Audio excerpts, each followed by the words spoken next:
परिस्थिति से डरो मत, बल्कि सामना करो, क्योंकि डर कर हम कुछ भी नहीं पाते, जबकि सामना करके बहुत कुछ पा सकते हैं भैया, बहुत कुछ पा सकते हैं। इसीलिए परिस्थिति से मत डरो। हमारा चाचा कहते थे, जब तुम डरोगे ना तभी तुम्हें मरने का मन करेगा, और मरता कौन है? तो कायर व्यक्ति मरते हैं। सच्ची बता रहा हूं, कायर व्यक्ति मरते हैं भैया। और मरना सॉल्यूशन नहीं है, क्योंकि ये कायरों की पहचान है, अद्भुत पहचान है कायरों को। आपको डर लगता है भाई अपने बाप से, भाई से, गांव के समाज से, चाचा से, मम्मी से, सास से, और डर भी किससे लगता है? अपनों से ही डर लगता है। देखिए, परिस्थिति, पानी में अंडा डालोगे तो वो कठोर बन जाएगा जब पानी गर्म रहेगा तब, और उसी पानी में जब आप आलू डालोगे तो नरम बन जाएगा। अब भैया देखो, अंडा का अपना क्वालिटी और आलू का अपना क्वालिटी, तो आप क्या हो खुद को पहचानो पहले। परिस्थितियां जो है ना सभी के लिए समान होता है। पानी में एक 10 साल का बच्चा गिर गया, अब क्या होगा वो बच्चा का? अरे बच्चा डूब जाएगा, क्योंकि उसे तैरना नहीं आता है।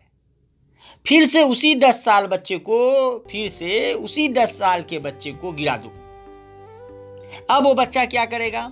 अब बच्चा तैरेगा, क्योंकि उसे तैरना आता है। अर्थात अपने आप को ना मुसीबतों को सामना देख करके डराओ मत, अपने आप को शेर बनाओ, क्योंकि जब तुम डरना शुरू करोगे ना तो आगे वाला तुम्हें डराना शुरू करेगा।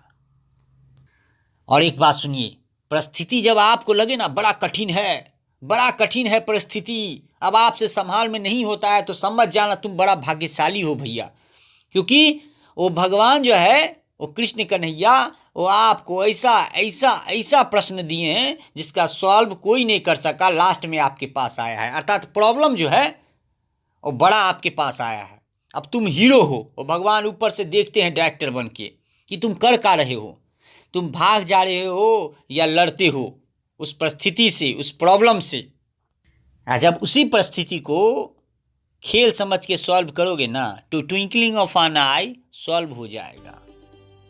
अभी देखिए, कौन जानता था, एक बच्चा था 10 साल को, जिसको स्कूलवा में घुसने नहीं दिया, उसको स्कूल से बाहर निकाल देता था, पानी नहीं पीने देता था, धक्का मार के क्लास से बाहर निकाल देता था। क्यों? तो छोटा जात है, और ये बड़े जात वाले का सींग निकलता है। भगवान लोग इनको थप्पा मार के निकालते हैं, भैया तुम लोग बड़े जात के हो तो तुम्हारा। अब बताओ, छोटा जाति का जो था, वो छोटा जाति का किसको पता था कि भैया संविधान लिख देगा? भीमराव अंबेडकर जी संविधान लिख दिए, क्योंकि उन्हें अपमान मिला था। तो जब आपको कोई धक्का मारे, गाली दे, या अपने क्लास से बाहर निकाल दे, क्लास माने स्कूल वाला क्लास नहीं भैया, क्लास माने स्टैंडर्ड वाला क्लास, समझे? जब उससे बाहर निकाल दे तो समझ जाना कि आने वाला जो समय है ना, उसमें भगवान तुमको बहुत बलशाली बनाएगा भैया, बहुत बलशाली बनाएगा। अब भगवान से याद आया, अब भीम जी को देख लीजिएगा, भीम जी इतना ताकतवर क्यों हुए? क्योंकि उनको जहर वाला खाना खिला करके, खीर खिला करके उसको गंगा में फेंक दिया गया। अब गंगा में फेंक दिया तो गंगा के अंदर वो चले गए पाताल लोग, वहाँ पर सांप सब था, वो लोग उन्हें डस लिया तो वो जिंदा हो गए।